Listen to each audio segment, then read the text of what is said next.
अस्सलाम वालेकुम viewers, welcome back to my YouTube channel daily tips with अस्मा।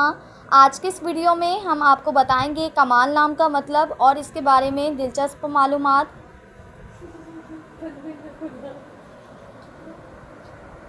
कमाल नाम का शुमार लड़कों के नामों में होता है। कमाल एक इस्लामी नाम है। कमाल नाम की इब्तदाई तारीख अरबी ज़ुबान से निकलती है।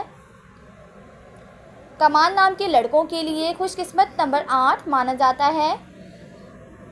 माहिरीन के मुताबिक कमाल नाम के लड़के बहुत ज़्यादा मासूम होते हैं।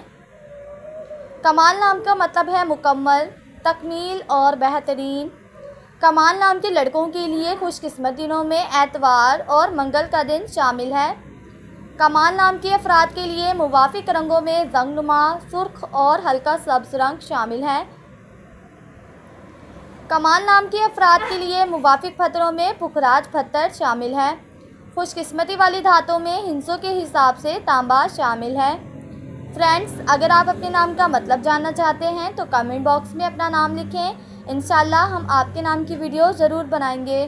Thanks for watching. अल्लाह हाफिज़।